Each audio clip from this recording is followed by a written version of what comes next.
आज के लेक्चर में हम डिटेल में डिस्कस करेंगे जनरेशन ऑफ कंप्यूटर कि कंप्यूटर जब इनिशियली जब इन्वेंट किया गया था तब से लेके अब तक कितनी जनरेशन कंप्यूटर की आ चुकी हैं और जनरेशन क्यों बनाई गई है, किस बेस पर बनाई गई थी और इन जनरेशन के क्या बेनिफिट थे, क्या डिसएडवांटेज थे, इन सबको हम डिटेल में देखेंगे वन बाय वन करके। तो सबसे पहले अगर हम जनरेशन ऑफ कंप्यूटर की बात करें तो बेसिकली जनरेशन ऑफ कंप्यूटर का मतलब होता है चेंज इन टेक्नोलॉजी। जब हम टेक्नोलॉजी को चेंज करेंगे, कंप्यूटर की टेक्नोलॉजी को चेंज करेंगे तो तभी हमारी जनरेशन भी चेंज हो जाएगी। अब आजकल जो है दौर में हम जनरेशन की बात कर रहे हैं हार्डवेयर और सॉफ्टवेयर की बेस से, लेकिन अगर हम प्रीवियसली बात करें जब कंप्यूटर इन्वेंट किया गया था उस वक्त सिर्फ हार्डवेयर की बेस पर जो है जनरेशन डिफाइन की जाती थी। जितना आपका हार्डवेयर में चेंज आएगा या जितना हार्डवेयर में टेक्नोलॉजी इम्प्रूव होगी उतनी ही आपकी जनरेशन की जो है वर्थ इंक्रीज होती थी। अगर हम बेसिक बात करें तो कंप्यूटर की 5 जनरेशन है, अब तक 5 से ज़्यादा कंप्यूटर की जनरेशन नहीं आई और ना ही आगे आएंगी। अब अगर आप लैपटॉप की बात करते हैं कि आप तो कहेंगे लैपटॉप की 11 जनरेशन आ गई है या 12 जनरेशन आ गई है, बेसिकली वो आपके कंप्यूटर की जनरेशन नहीं आई होती, वो आपके प्रोसेसर की जनरेशन होती है।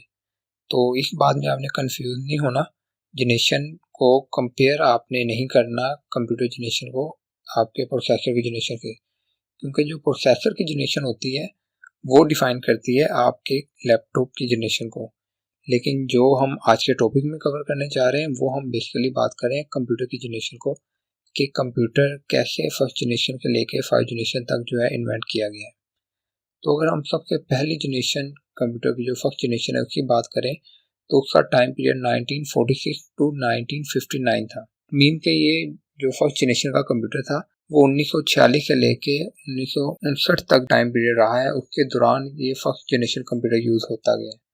इसके बाद जो है वो सेकंड जनरेशन आ गई और इसी तरह बाकी जनरेशन आती रही। तो हम अगर फर्स्ट जनरेशन की मेन कंपोनेंट की बात करें जिनको डील करना या जिनको यहाँ पर एक्सप्लेन करना बहुत इंपॉर्टेंट है हमारे लिए, हम उसकी बात करें तो सबसे पहले आती है कंपोनेंट या टेक्नोलॉजी के फर्स्ट जनरेशन में कौन सी टेक्नोलॉजी यूज की गई है।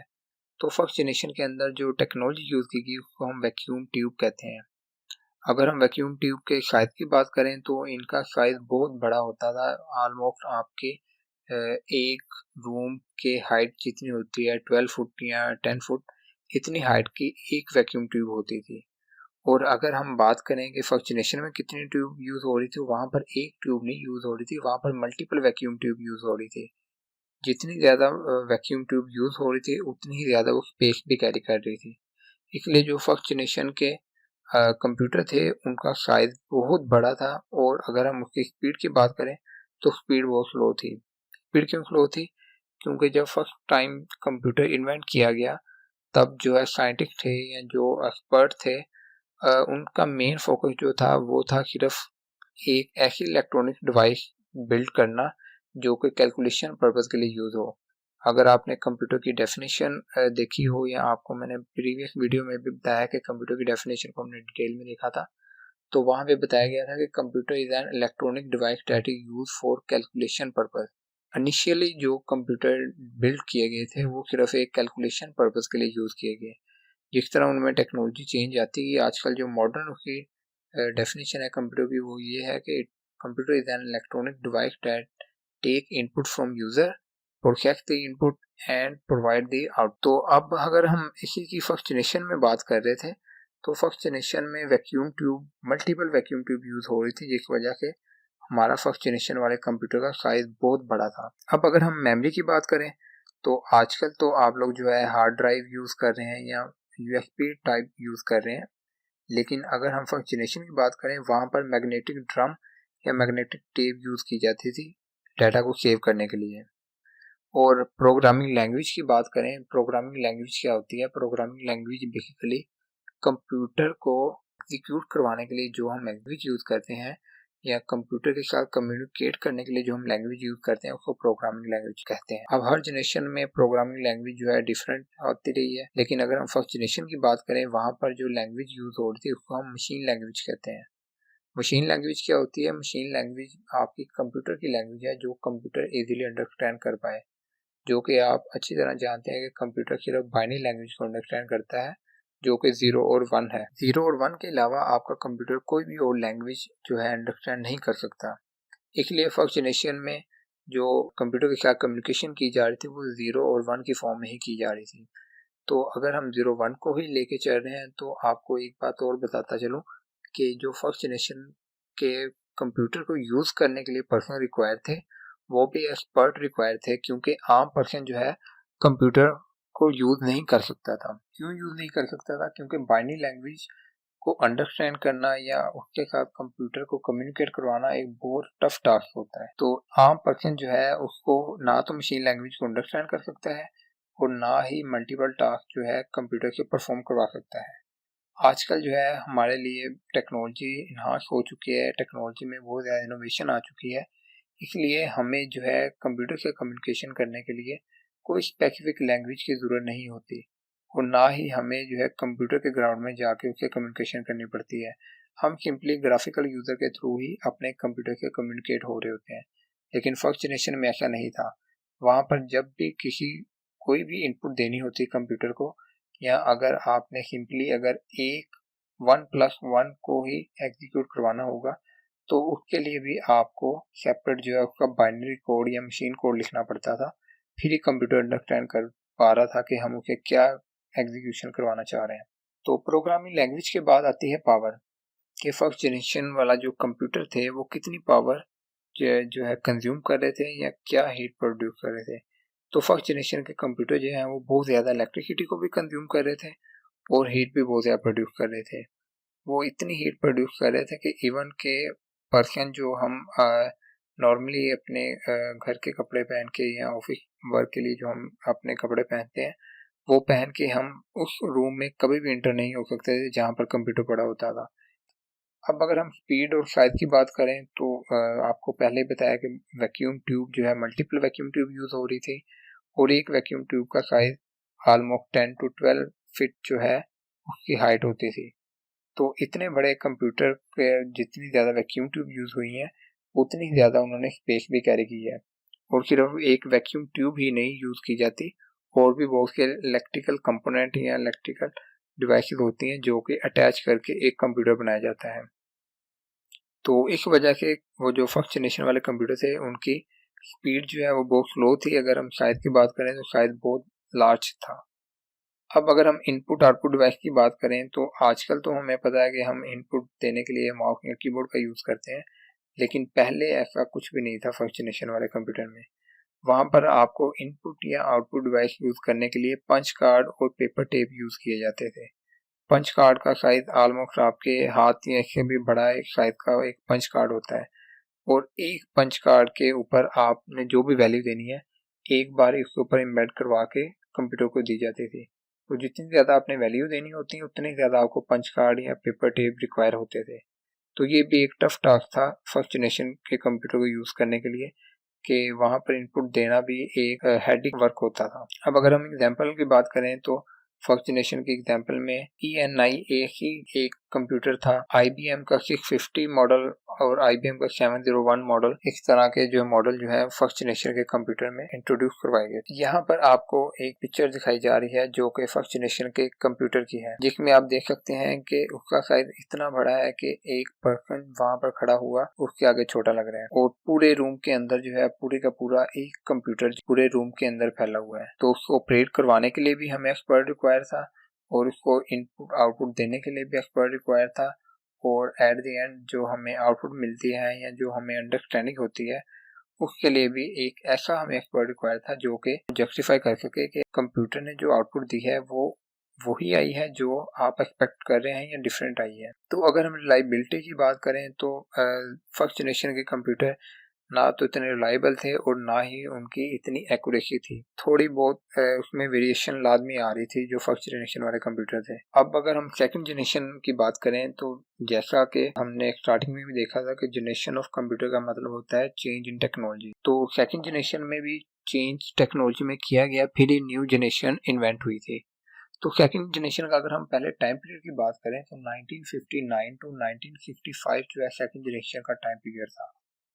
इस टाइम पीरियड के अंदर जो है सेकंड जनरेशन के कंप्यूटर में टेक्नोलॉजी वाइज भी चेंज किया गया और जो है इसमें प्रोग्रामिंग लैंग्वेज भी चेंज की गई और इसके साइज को भी रिड्यूस किया गया। सेकंड जनरेशन की अगर हम मेन इलेक्ट्रॉनिक कंपोनेंट की बात करें या टेक्नोलॉजी की बात करें तो सेकंड जनरेशन में जो टेक्नोलॉजी यूज़ की गई थी वो ट्रांजिस्टर यूज़ किए गए थे।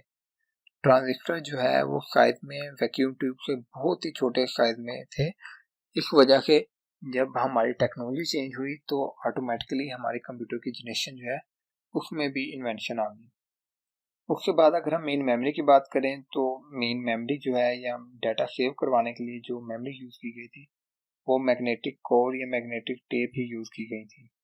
और प्रोग्रामिंग लैंग्वेज की अगर हम बात कर लें तो पहली जनरेशन में क्योंकि हमने मशीन लैंग्वेज या बाइनरी लैंग्वेज यूज़ की थी तो सेकंड जनरेशन में हम जो है असेंबली लैंग्वेज यूज़ करें। असेंबली लैंग्वेज क्या होती है? असेंबली लैंग्वेज 0 और 1 के अलावा कुछ इंग्लिश के कीवर्ड भी जो है यूज़ किए जाते हैं जो कि ह्यूमन इजीली अंडरस्टैंड कर सकता है।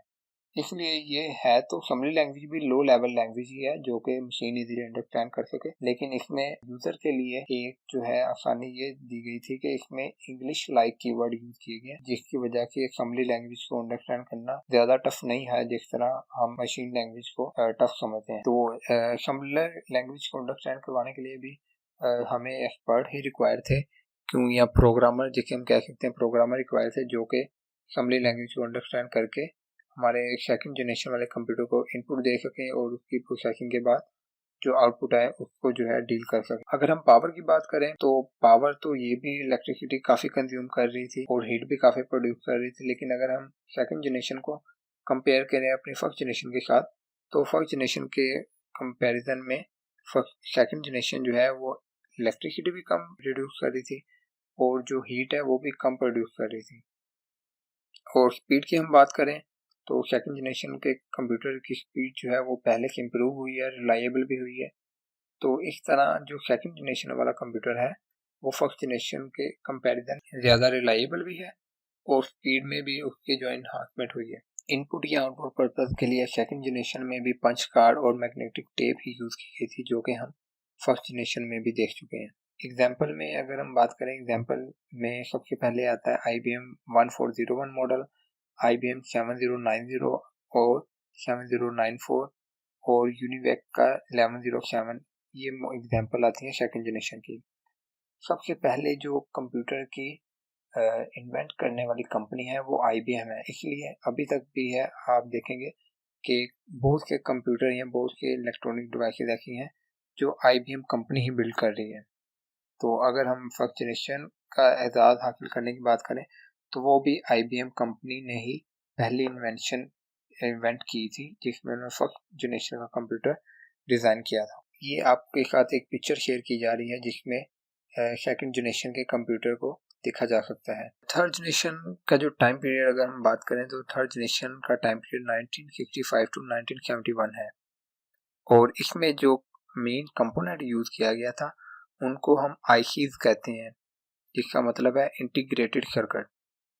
आजकल का जो मोबाइल में या कंप्यूटर डिवाइस में या अदर इलेक्ट्रॉनिक डिवाइस में IC जो यूज़ हो रहे हैं उनका साइज तो बहुत ही स्मॉल हो चुका है, लेकिन अगर हम थर्ड जनरेशन के टाइम पीरियड जो कि 1965 टू 1971 था उसके कंपैरिजन में अगर हम देखें तो उस टाइम का जो IC था उसका साइज ऑलमोस्ट आपके हाफ फिंगर के साइज के बराबर जो है एक IC होता था। अब अगर हम मेन मेमोरी की बात करें तो यहाँ पर भी मैग्नेटिक कोर या मैग्नेटिक टेप ही यूज़ की गई थी, लेकिन लार्ज अमाउंट में ज़्यादा स्पेस कैरी करने वाली मेमोरी यूज़ की गई। और प्रोग्रामिंग लैंग्वेज जो है, प्रोग्रामिंग लैंग्वेज फर्स्ट टाइम जो है थर्ड जनरेशन में हाई लेवल लैंग्वेज यूज़ की गई थी। हाई लेवल लैंग्वेज वो लैंग्वेज होती है जो कि ह्यूमन इजीली अंडरस्टैंड कर सके, जिसे हम प्रोग्रामिंग लैंग्वेज में नियर टू ह्यूमन लैंग्वेज भी कहते हैं। क्यों नियर टू ह्यूमन कहा जाता है? क्योंकि उसमें आपके डेली बेसिस के कीवर्ड या इंग्लिश के कीवर्ड यूज़ किए जाते हैं जो कि ह्यूमन इजीली अंडरस्टैंड कर सकता है।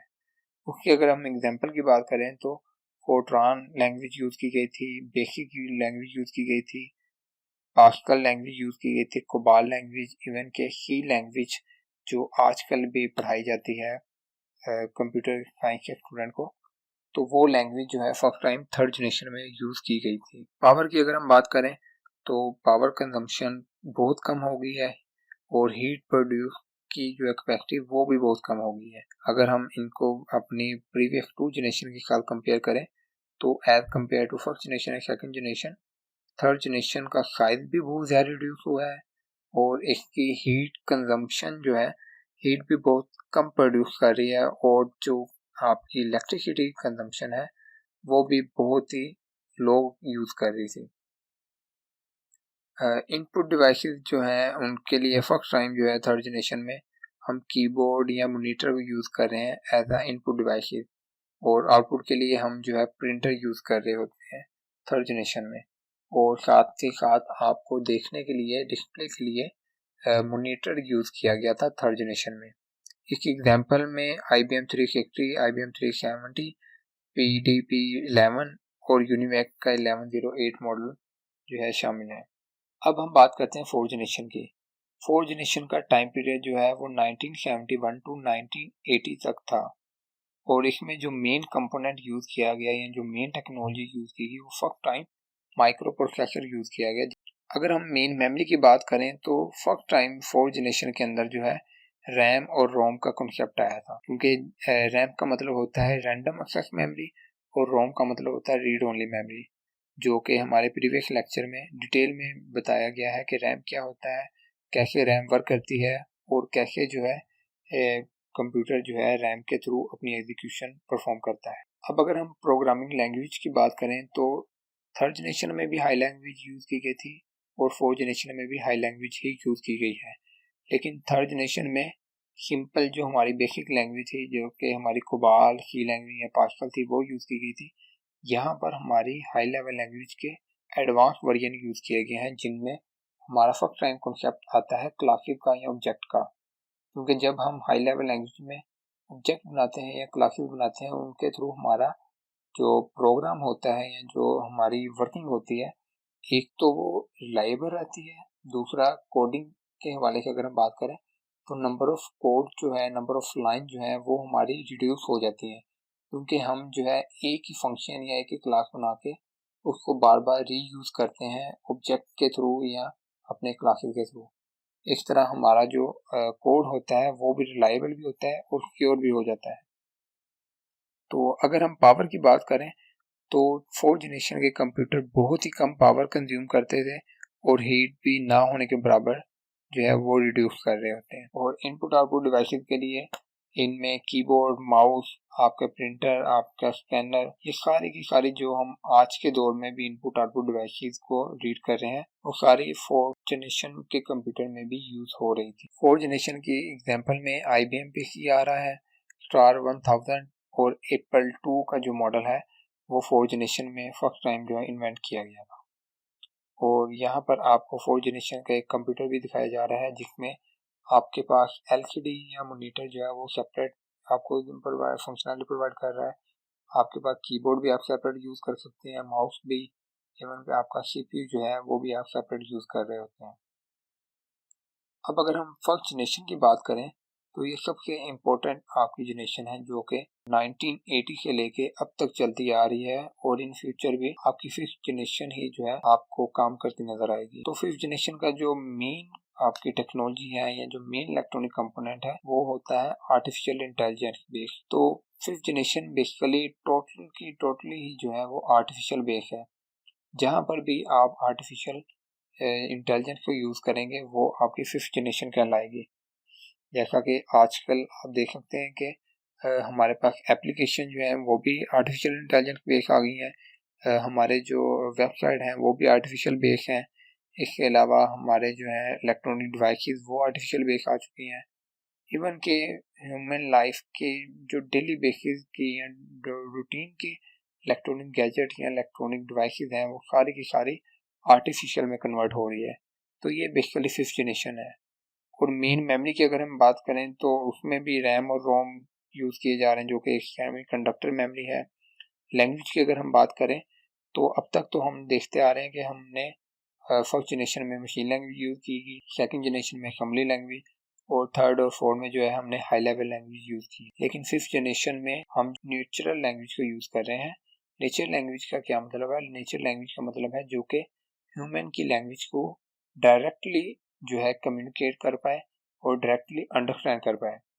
क्योंकि अब तक हमने जितनी भी हाई लेवल या लो लेवल लैंग्वेज पढ़ी है उनको कंप्यूटर को अंडरस्टैंड करवाने के लिए हमें एक ट्रांसलेटर रिक्वायर होता था, जो अपनी नेक्स्ट वीडियो में आपको जो है ट्रांसलेटर के बारे में भी डिटेल में बताया जाएगा। अब तक सिर्फ अपनी अंडरस्टैंडिंग के लिए आप ये समझ लें कि जो आपकी पहली वाली जनरेशन यूज हो रही थी सेकंड जनरेशन के लेके फोर्थ जनरेशन तक, उनमें जो लैंग्वेज या प्रोग्रामिंग लैंग्वेज जो यूज की गई थी वो बेसिकली वो लैंग्वेज थी जो कंप्यूटर डायरेक्ट अंडरस्टैंड नहीं कर पा रहा था। तो कंप्यूटर को अंडरस्टैंड करवाने के लिए एक ट्रांसलेटर यूज किया जाता था, जो कि हाई लेवल लैंग्वेज को या ह्यूमन लैंग्वेज को कन्वर्ट करता था कंप्यूटर लैंग्वेज में, ताकि कंप्यूटर इजीली अंडरस्टैंड कर पाए। और फाइनल एग्जीक्यूशन के बाद जो कंप्यूटर रिजल्ट प्रोवाइड करता था उसको दोबारा कन्वर्ट करता था ह्यूमन लैंग्वेज में, ताकि ह्यूमन अंडरस्टैंड कर पाए कि कंप्यूटर को क्या आउटपुट प्रोवाइड कर रहा है। लेकिन अगर हम फिफ्थ जनरेशन की बात करें, यहाँ पर नेचुरल लैंग्वेज का कॉन्सेप्ट आया है, जिसमें कंप्यूटर या जो आपकी इलेक्ट्रॉनिक डिवाइस होगी